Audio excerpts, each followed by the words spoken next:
Welcome back guys sa ating channel, syempre PC Basic Tips.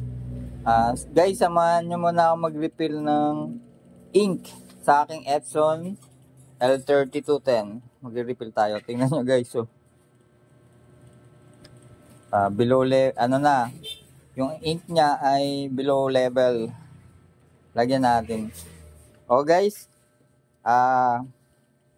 di ko maalala kung ano na to, kung wala ng warranty, kasi 1 year warranty ang mga Epson guys. Pag binili nyo ng brand new ang inyong Epson printer guys, bibigyan kayo ni Epson ng 1 year warranty. Si brother kasi guys, 2 years ang binibigay niyang warranty. Si Epson is 1 year. Ang problema, di ko maalala kung lagpas 1 taon na ba to. Pero ang binili kong ink ay puro original, guys. Puro original na ink ng Epson ang aking binili. Kaya samahan nyo ako, guys. Mag-refill tayo. Eto, guys. Pansin nyo. Ayan o, ang dami. Ayan. In-order natin yan sa online. Mga original na ink. Bali, tig 5 pieces bawat kulay. Ito yung kulay blue. Yan, 5 piraso na kulay blue ang in-order natin. Tapos, 5 pirasong kulay black. Ayan. Inuulit ko lang guys pag may warranty pa ang inyong printer na Epson, puro original ink lang ang bibili nyo guys Puro original ink para hindi masayang yung kanyang warranty, hindi ma-void. Okay? So, hindi ko pa nabubuksan guys. Ayan, 5 set binili ko guys. Ayan, napaliwanag ko naman sa inyo guys. Ngayon, pag naubos na yung warranty ng inyong printer, nasa inyo na yun kung anong ink ang ilalagay nyo. Kung stick ba kayo sa mga original ink o gagamit na kayo ng replacement ink. Okay? Ngayon, kung tatanungin nyo ako kung anong suggested ink na pwedeng gamitin sa printer nyo na Epson, syempre ito sasabihin ko guys. Hindi ito sponsored, pero ito ay recommend ko sa inyo kasi ito ginawa talaga para sa mga printer ng Epson. Okay? Bukod sa maganda na quality, para hindi agad masisira ang inyong printer head or head printer guys medyo pricey nga lang siya sa mga replacement ink, pero kaya niyang patagalin ang inyong printer head or head printer ng inyong Epson guys. Yun lang naman yung basic na paliwanag ko guys. Kung tatanungin nyo ako ano magandang gamitin ink, syempre yung mga original guys. Yung replacement ink, optional lang naman yun guys. Pwede nyong gamitin, pwedeng hindi.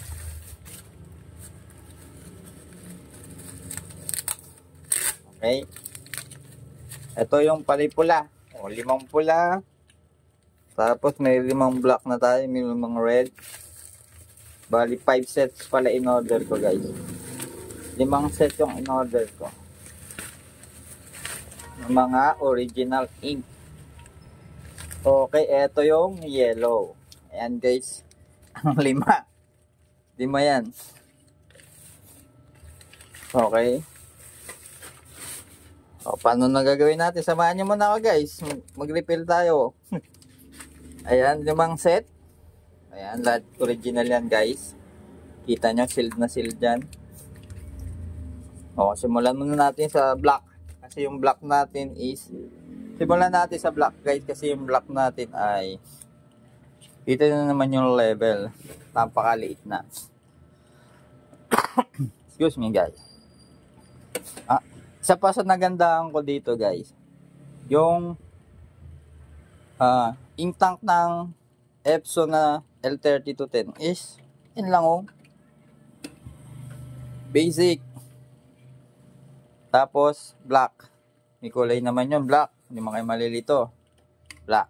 Iwasan nyo magkabalik-baliktad, guys, ha. Saka hindi naman kayo basta-basta magkakabaligtad.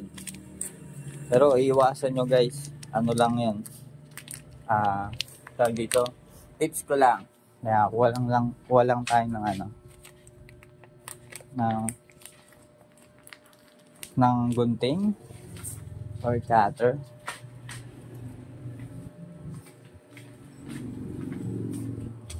Wala akong makitang gunting, guys. Cutter. Ayan.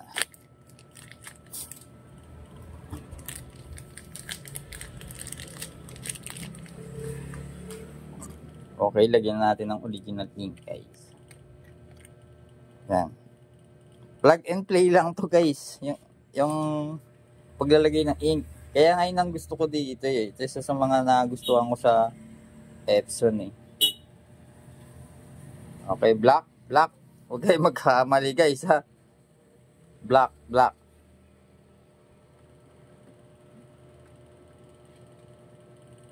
Okay.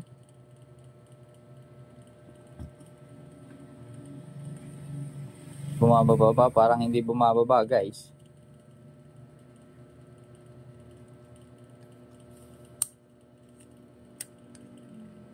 Yan pa ba to? Seal?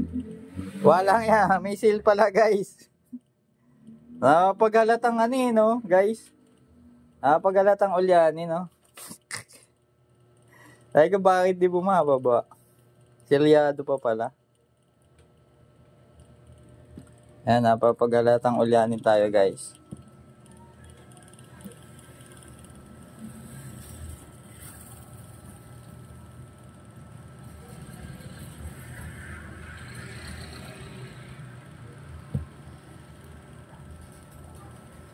Okay, pwede na kaya ito.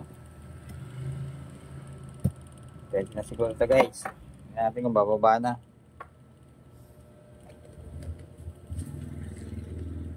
Ayan.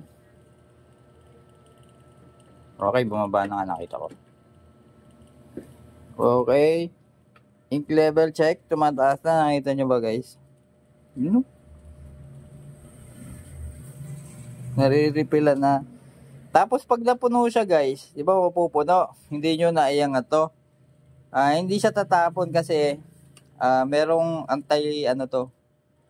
anti-overflow. Ganun. Ayan, nakita nyo. Okay. Ink level. Puno na. Tapos silahin nyo lang, guys, oh. Wala ang kadumi-dumi. Tapos may natira pang konti. Kaya, ito ang isa sa mga magandang nagawa ng Epson, guys. Bukod sa sa pagka-design ng lalagyanan ng ink, tapos pagkagawa pa ng ink tank. Kumbaga, di ka madudumihan, guys. So, wala kang dumi. Okay, next natin is yellow, guys. Yellow next natin. Masin natin. Kuma tayo yellow.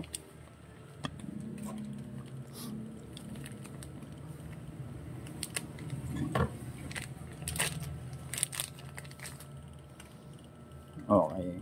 Yellow, guys. Teka, may ano nga pala to. Silyado nga pala tayo. Saan lang natin. Okay. Yan. Hello. Basta, guys, huwag kayong magkakamali. May letter naman yan. YY. MMCC. Tapos may mga kulay pa yan, guys. Matik na hindi kayo malilito dyan, ha. Ink level check kung bumababa.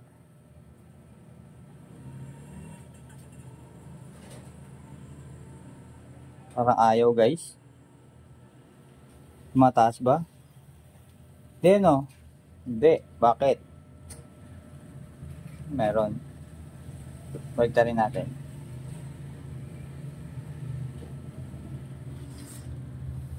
Ayan, tumataas na yata. Oh, tumataas na, guys. Okay. Kailangan medyo diinan ko lang tong bakit ganun, di ko alam. Pero tumataas na yung kanyang ink level. Mababa, mahina lang ang baba. Ang yellow. Yan.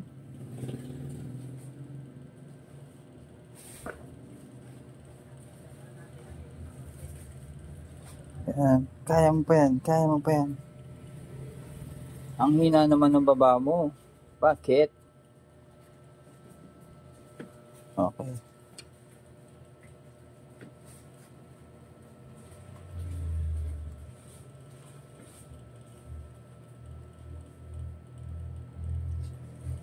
Sige pa, kaya mo pa yan.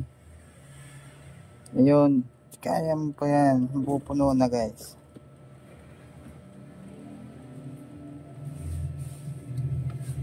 Yan. Okay.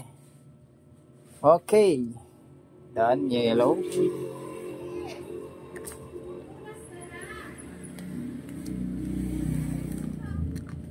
Okay. Pag-refill na tayong dalawa. Next ay saan natin yellow, blue, magenta. Magenta. Ito, magenta. Next magenta, guys. Buksan natin magenta.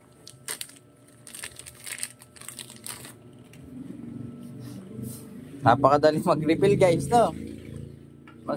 Mas mahirap pa refillan guys yung L360. Saka yung L120 hindi naman gaano. L360 medyo mahirap.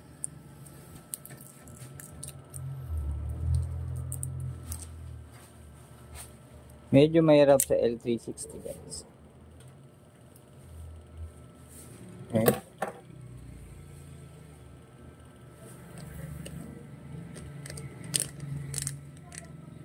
Okay.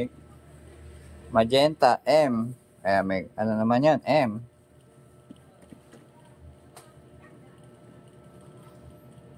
Okay. Check ink. Ayun, mabilis 'to. Tumaragasa yung ink. Ayan, guys.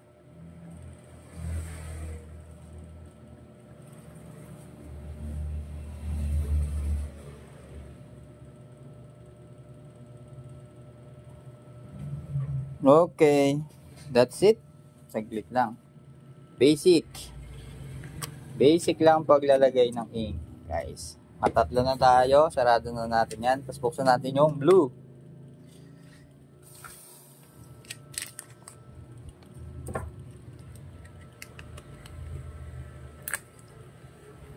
Okay. So, yung blue.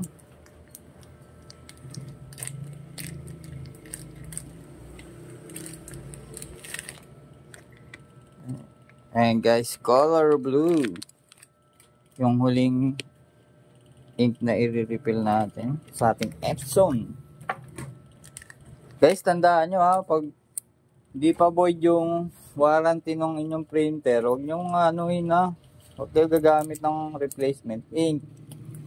Kasi pag nagloko yon, hindi na gagawin ng binila nyo. Hindi na gagawin ng shop na binila nyo yan. Matic void warranty. Susundin natin yung rules ng mga company. Kahit anong company, basta brand nyo. Brother, Epson, HP, mga ganun. Kahit anong brand ng printer. Okay, blue na tayo. Last. Okay. Check natin yung kanyang ink. Ink level. Mababa. Nararamdaman ko. Yun o, bilis o.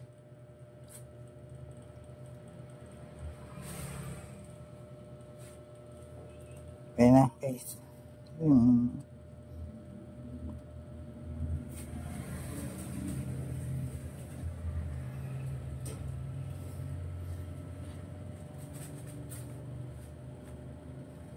Okay. Okay, guys. Finish.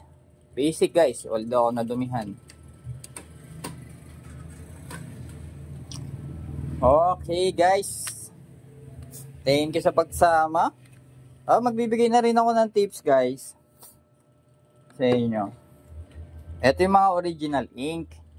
kukuha tayo ng replacement ink, guys. Bibigyan ko kayo ng konting tips para makatulong sa inyo, guys. Mabigyan kayo ng konting idea. Okay, guys, ito yung original ink ng Epson. Pag hindi pa tapos yung warranty ng inyong printer, guys, sinulit ko nakagawa na ako ng content dito pero ulitin ko, wag kayong gagamit ng replacement ink. Ito yung replacement ink, napakamura lang nito, guys, nasa 20 pesos plus lang to. Ito is nasa kulang 100 plus. Walang specific, di ko ma-estimate yung exact price niya kasi in-order ko lang, saka kakalimutan ko agad. Ito kulang 100 plus. Ito nasa 20 plus lang. Oh, 'di ba? Pero hindi naman 'to nakakasira kasi ginagamit ko 'to sa Epson L360 ko, guys. Oh, pakita ko rin sa inyo yung Epson L360 na ginagamitan ko nito, guys, ha. Oh, ito yung Epson L360 natin. Dito ko siya ginagamit. Kasi yung Epson L360 natin, guys, matanda na to. Umaga matagal na. Nasa 6 years na yata ito. 6 years o 6 or 4 years nang nasa amin. Okay? Matagal na yan, guys. O sabihin na natin 5 years nung nasa akin yan para pinaka-safety sagot. Sa loob ng 5 years o 6 years, ito na ginagamit ko sa kanya replacement ink. Okay, kasi hindi ko naman siya madalas nang gamitin. Okay, parang ganon. Yung mga bago ko, ito ginagamit ko yung mga original ink. Okay, pag hindi pa void yung warranty, ito gamitin nyo. Pag tapos na, edi gumamit na kayo nito kung gusto nyo. Okay, balik naman tayo sa anong marerecommend mong ink sa inyong printer o kahit anong brand. Siyempre, guys, kung ako tatanungin nyo, mag-stick na kayo sa original, guys.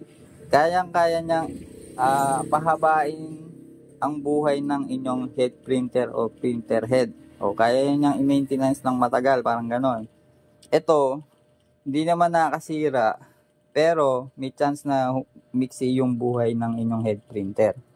Para ginamit nyo to, tawag dito, nasira agad. Tapos hindi pa void yung warranty, lagot kayo, mabuvoid na yan. Pero, bakit ko nasabing hindi naman to nakasira? Matagal na yung L360 natin, guys. Buo pa rin yung head printer niya, okay? Pero di ko alam kung ano na ang lifespan ng printer head nun. Okay? Kailangan kasi mag-take a risk. Kailangan maka-experience ako ng iba, guys, ha? Okay? Recommended ko, syempre, original. Replacement, option na lang to. Okay? Paano, guys? Maraming salamat. Sana may natutunan kayo. At salamat sa refill ng ating ng ink sa ating Epson L3210. Kung di pa kayo nakasubscribe, guys, subscribe na kayo kasi marami tayong basic tips na gagawin. Parang ganyan, yung mga basic tips lang. Kung bago ka pa lang sa pag-printer, pasok sa ito, guys. Yung mga matatagal na dito, sabihin na lang nun, napaka-basic na lang yan. Pero ang target natin, yung mga nagsisimula pa lang. Okay, guys, maraming salamat. Abang-abang lang sa page. Follow na kayo para mas marami pa tayong magawang video tutorial. Basic tips kagaya yan. Thank you, guys.